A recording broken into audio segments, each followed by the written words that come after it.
Yeah, Todd, Brent's talked a lot about bridging that gap between good and great and the relationship with the program. You've been on sort of both sides of the fence of that at programs that have gone either way. From your perspective, what's the biggest obstacle or the biggest shift that needs to happen to get a program sort of up to that level? I think it's the little things. Guys got to get used to the terminology and just speak the language.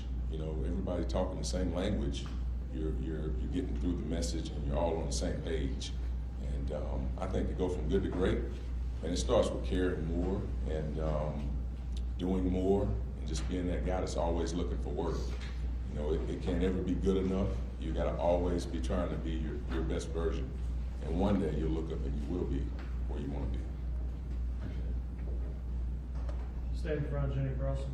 Hey Todd, Jenny Carlson with Oklahoma. You being central to recruiting efforts all along your career, I'm curious when it comes to recruiting nowadays, how important are spring games in the equation? How does that factor in? And then obviously the NFL draft coming up. How much does that factor into what guys are looking at nowadays? And it should be a prelude to what's to come. Like when you're at a spring game, you want to see a home field advantage. You know, that's what the guys are looking for. The atmosphere, you know, it should be an advantage for the defense. Like whenever somebody comes into your house. So when you recruit a defensive player, that's what they're looking for. And everybody's just looking for that atmosphere to be right. And just getting there and getting to know the people, getting to know the coaches, being around the players, and hanging out in the town. It's a football town, and that's the most like of anything other than game day. The most likely game day experience you're gonna get is gonna be a spring game. So I'm looking forward to it. It makes a big difference in decision making and what those guys are looking for. What about the draft? Do you think guys are how much more keyed in are guys to how many players a program is sending in the NFL nowadays? Oh, they're very aware of it. They're definitely very aware of it. You know, most of them that play this game, that's their ultimate dream or ultimate goal. So, you know, it helps being that, this will be, 15 years in a row that we've had 4 or more guys drafted. So they're definitely paying attention to that. They want to go where they got the opportunity to be recognized and get seen. So they know that, OU, they can do that. Second row in the middle, Eli Letterman. Hey Todd, I know you touched on this a bit last month, but when you think back on your time at Clemson, what can you identify as sort of what drew you to follow Brent here, and what's it been like watching kind of everyone else this spring get to experience that? Man, I tell you what, it's just the passion, the energy, the intensity that it brings every day, and having the ability to squeeze every ounce of juice out of everybody. And bring that every day. He's never going to ask you to do something that he's not going to do. And, I saw that for 5 years at Clemson, having the ability to be on his side of the ball and, go through practice with him and see how intense that is and, how urgent. It's like life or death on every play to him. And you really, you get used to that intensity and you get used to cranking it up all the way to here every day to the top, to the max. Because at the great programs now, if you're not maxing out like that, if you're working out, like I'm getting in Smitty world now talking about a workout. A workout, you're working up to a percentage, right? A max out, you're giving it everything you got. You're going to try to be the very best that you can possibly do. And that's what I think Coach V does every day. And having been around him for 5 or so years, is there anything this spring that has even surprised you or anything you brought with him that landed interesting? I knew he had good field vision. I knew he could see, like just being on our side of the ball, like I knew he could see the whole field. But I mean, he even takes it to another level because now he's watching what the offensive guys are doing as well. And he's got that mic, so he can call out anybody, like, hey, Bates, that DT, he didn't get contained. We had a play where we had contained, and he saw that he didn't get it. And he called it out, man. It's, he doesn't miss a thing. He knows from running this defense for so many years, he knows where the ball's supposed to hit. He's anticipating the stress of every call. And that's what he gets us to try to do as well. Second row on the left, Brandon Drum. He named several players that stood out throughout the spring. Jalen Redmond has been a guy that's, when he's been healthy, has produced quite a bit for Oklahoma over the last few years. How has he come along in y'all's system, and how much growth have you seen from practice one to now, and has he taken on that leadership role as well?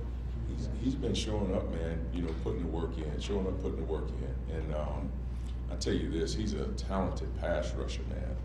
His ability to get after the quarterback, to put moves on moves and cause pressure and wreak havoc, he has the ability to do that, man. And I've seen him from day one to now just grow in our playbook and in our scheme and just getting more and more comfortable with what we're doing. Over on the right, James Hale. Hi, Todd. You lost quite a bit of talent, you know, from last year's defense, and I know that has nothing to do with you. And you look at these guys, and some guys are getting new opportunities. Jeffrey's coming in, you know, so how's the defensive line coming together? And, you know, Brent has talked a lot about what he sees at defensive end, you know, but what do you see at defensive tackle? You know, you like that group? What's going on there? I do like that group. They're just coming to work every day, man, playing low, fast, and hard, trying to get better, and just attacking every day.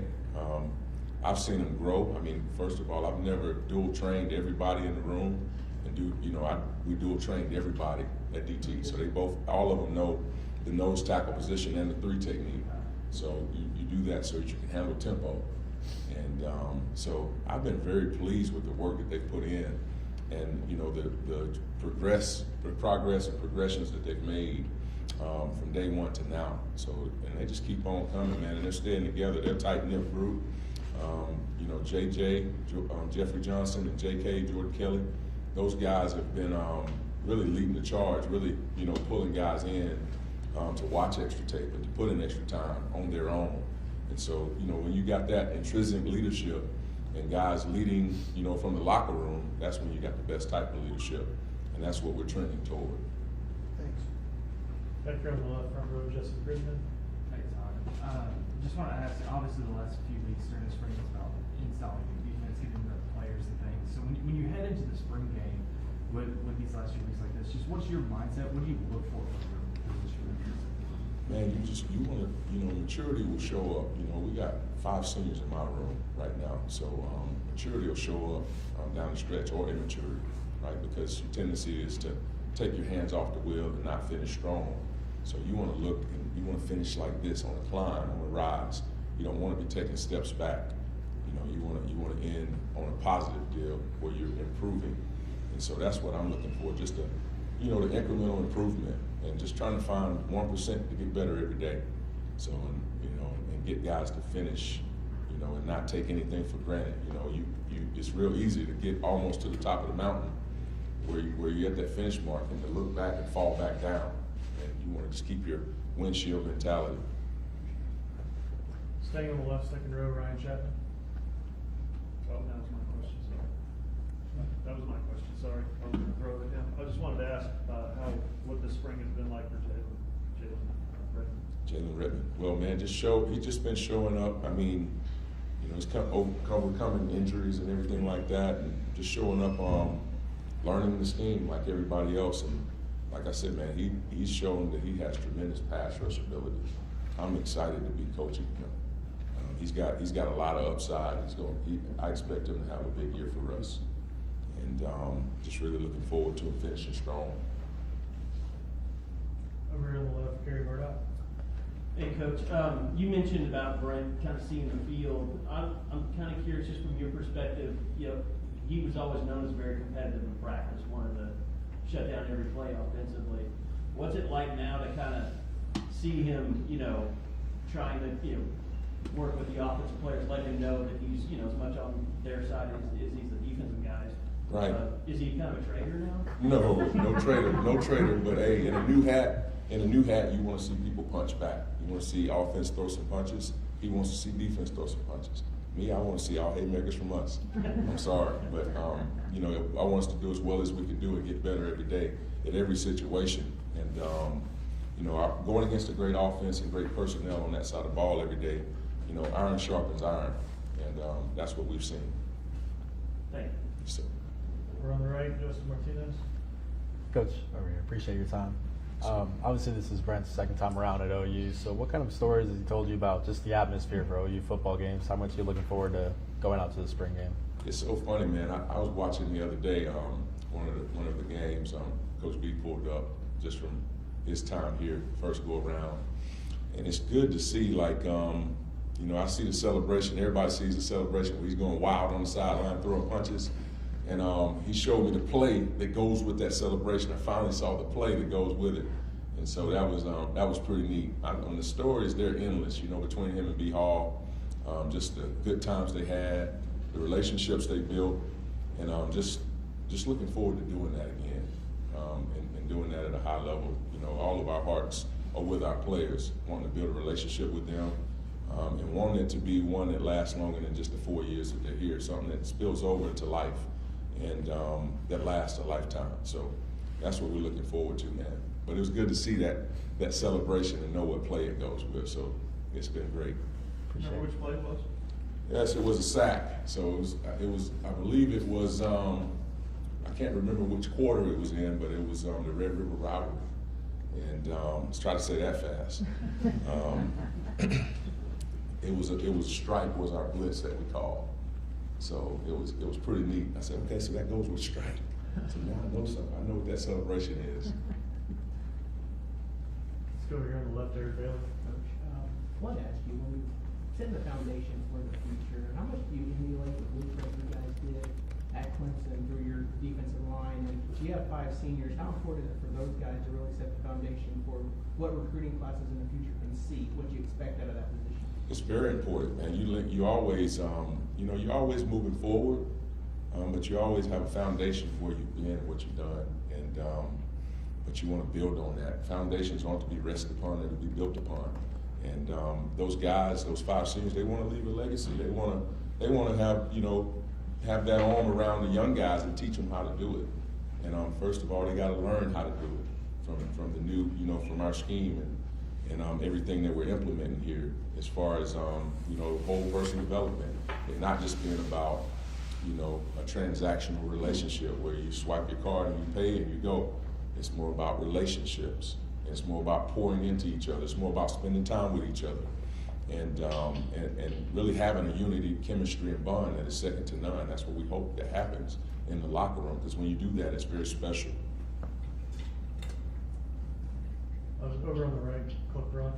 Yeah, Coach, how important is the spring game in general to some extent, but more so because this is a new staff and because there's some new people? How critical is this to go through this process? I love it, man. You get a game day simulation. We don't have a preseason before our season. This is like, other than scrimmages over the summer, this is your one shot to get it right. The communication on the headsets, the guys getting, the fan and crowd noise. We're used to working when the stadiums are empty at practice, or just the parents there, and it's not much noise unless we play a radio. So you get to go through all of that and experience, the turbulence of a game, the ups and downs, and just go through all of the situations, and you get to respond and you get to grow from that. You get a chance to watch and study that. So it should be tremendous growth from our team. Just getting that experience. Some of them haven't had that. A lot of them didn't play a lot last year, so they're getting a chance to do that in front of a crowd and see how they handle that. Okay, last one, Brandon Drum. You had obviously some great defensive lines over at Clemson. It's only been 15 practices, and you're still kind of getting to know these guys here at Oklahoma. But can you kind of compare or contrast to, where they might be in relation to kind of your first year at Clemson to your first year at Oklahoma, where the defensive lines were at? It is crazy, man, comparing that. Like my first year at Clemson, that D-line knew that they had been there 2 years before me. So they knew the scheme better than I did. I had to learn from them. And so basically, man, the contrast from that is we have our defense now to where it's in families for the D-line, where we're able to help them, speed them up a little bit. So as far as knowledge base, I've been really impressed with how fast they've picked up things, and how much install we've been able to throw at them. it's just really, I'm really looking forward to the group, really looking forward to them. You know, you got pieces that can do this or that. Over there, you had Christian Wilkins, you had Dexter Lawrence, you had those guys that could do everything. Right here, I got a group of guys that at defensive tackle, man, that, you know, we have with Jordan Kelly. I think he's going to be a heck of a player. I think Jalen Redmond is going to be a heck of a player. But those guys, you got certain situations that you want to use different guys in. So you got to know how to use the pieces that you have. So I'm looking forward to getting the opportunity to do that. And every time we've had a scrimmage, that's what I've practiced doing, and putting guys in situations where they will thrive. And that's all we did at Clemson as well. Sorry, I missed one right in the front, Bob Priscilla. Yeah, Todd, a couple weeks ago, Brent talked about Jordan Kelly being the most consistent. You've mentioned him a couple times. How different is he compared to who you saw on film? What has stood out? Man, he's just grown. Like I saw in the first walkthrough we ever had, just, you know, the kid is trying to work with technique and fundamentals. And he's really hungry for it. You know, he played some last year, but he didn't play a lot. And he had other guys ahead of him. And I've just seen him hungry for it and just prepare for his moment. And now that moment's here. He's ready. For more information, you can visit TulsaWorld.com.